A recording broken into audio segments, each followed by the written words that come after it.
2 થી 3 દિવસમાં જ તમે તમારા ખાતામાં સીધા આ 10 લાખ રૂપિયા સુધીની લોન લઈ શકો છો। 50,000 થી 10 લાખ રૂપિયા સુધીની લોન તમે લઈ શકો છો બેંક ઓફ બરોડા દ્વારા। મિત્રો, બેંક ઓફ બરોડા આપશે તમને 10 લાખ રૂપિયા સુધીની પર્સનલ લોન।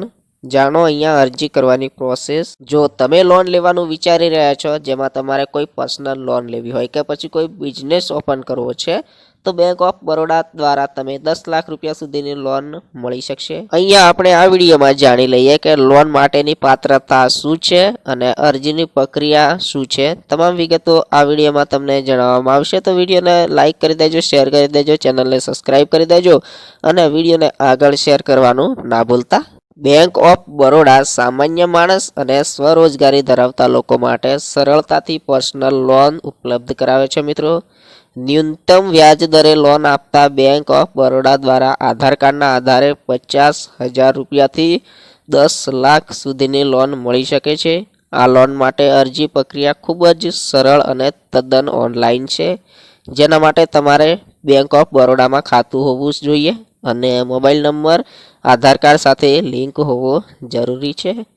એટલે કે મિત્રો, જો તમારું બેંક ઓફ બરોડામાં ખાતું છે અને તમારો આધાર કાર્ડનો જે આધાર કાર્ડ છે એ મોબાઈલ નંબર સાથે લિંક છે, તો તમે આ લોન માટે અરજી કરી શકો છો ને આ લોન તમને ખૂબ જ સરળતાથી મળી શકે છે। અહીંયા આપણે જોઈશું કે તમારે લોનની વિગતો અને આવશ્યક દસ્તાવેજોની વાત કરીએ તો માસિક આવકની વાત કરીએ તો જે પગાર ધારકો છે એમના માટે 15,000 અને જે સ્વરોજગાર છે એ લોકો માટે 25,000 માસિક આવક જરૂરી છે।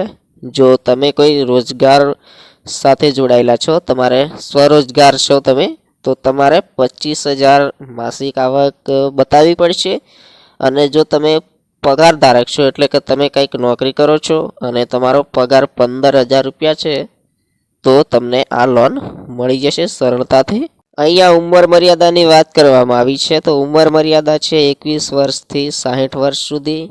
તેમજ ક્રેડિટ સ્કોરની વાત પણ છે, તો ઓછામાં ઓછો તમારો જે ક્રેડિટ સ્કોર છે એ 750નો હોવો જોઈએ। જે સિબિલ સ્કોર છે તમારો એ 750નો હોવો જરૂરી છે ઓછામાં ઓછો। હવે આ લોનની ચૂકવણીની અવધિ 12 મહિનાથી 48 મહિના સુધી, એટલે કે 4 વર્ષ સુધી છે। તમે ધારો ત્યાં સુધી રાખી શકો છો। તમે 12 મહિનામાં પણ ચૂકવી શકો છો અને 48 મહિનામાં પણ ચૂકવી શકો છો। તમે તમારી યથાશક્તિ મુજબ પસંદ કરી શકો છો। લોનની રકમ છે ₹50,000 થી 10 લાખ રૂપિયા સુધી। તમે ધારો તેટલી લોન મેળવી શકો છો। 50,000 થી 10 લાખ રૂપિયા સુધી તમારે જેટલી જોઈએ તમારે જરૂરિયાત મુજબ તમે લોન લઈ શકો છો। આમાં વ્યાજનો દર છે 10% થી 16% વાર્ષિક।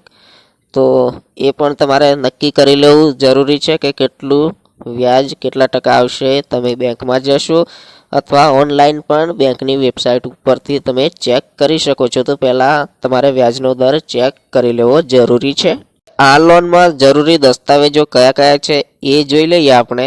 તો આમાં છે આવકનું પ્રમાણપત્ર, બેંકની પાસબુક, આધાર કાર્ડ, ઓળખપત્ર, પાન કાર્ડ, ઈમેલ અને મોબાઈલ નંબર આટલું હોવું જોઈએ, તો તમને સરળતાથી લોન મળી શકે છે। આ દસ્તાવેજો સાથે લોન મંજૂરી સરળતાથી થઈ જાય છે અને અરજી કર્યા બાદ બેંકમાં 2-3 દિવસમાં લોન રકમ તમારા ખાતામાં જમા થઈ જાય છે। એટલે કે 2-3 દિવસમાં જ બેંક તમારા ખાતામાં લોનની રકમ જમા કરી દેશે। તો તમારે આટલા ડોક્યુમેન્ટ તૈયાર રાખવા, જેમ કે આવકનું પ્રમાણપત્ર છે, બેંક પાસબુક, આધાર કાર્ડ, ઓળખપત્ર, પાન કાર્ડ, ઈમેલ અને મોબાઈલ નંબર આ હશે તો તમારે ખૂબ જ સરળતા રહેશે લોન લેવા માટે અને ફક્ત 2 કે 3 દિવસની અંદર જ તમારા ખાતામાં લોન જમા થઈ જાય છે। તમે અરજી કરો છો એના 2-3 દિવસમાં જ તમને લોન મળી શકે છે। આપણે આગળ વાત કરીએ મિત્રો, આ લોનની ચૂકવણીની અવધિ કેટલી છે, તો લોનની ચૂકવણી 12 મહિનાથી 48 મહિના વચ્ચે કરી શકાય છે। તમે તમારી યથાશક્તિ પ્રમાણે કરી શકો છો અને વ્યાજનો દર છે 10% થી 16% વાર્ષિક। એટલે તમારે ખાસ વેબસાઇટ ઉપર અથવા બેંકમાં જઈને ચેક કરી લેવું જરૂરી છે। બેંક ઓફ બરોડાની વેબસાઇટ પર ચેક કરી શકો છો અને તમે તમારી જે બેંક છે, જે શાખા છે જ્યાં તમારું ખાતું ચાલે છે ત્યાં જઈને પણ તમે ચેક કરી શકો છો. તમારે પહેલાં વ્યાજનો દર નક્કી કરી અને પછી તમે લોન લો તો ખૂબ સારું. હવે આપણે આમાં વાત કરીએ કે ઓનલાઈન અરજી કેવી રીતના કરી શકાય આ લોન માટે. જો તમારે ઓનલાઈન અરજી કરવી હોય તો તમે મોબાઈલ દ્વારા કરી શકો છો અને તમે તમારા નજીકની જે બેંક છે, તમારે જે બેંકમાં ખાતું છે એ બેંકમાં જઈને પણ તમે અરજી કરી શકો છો.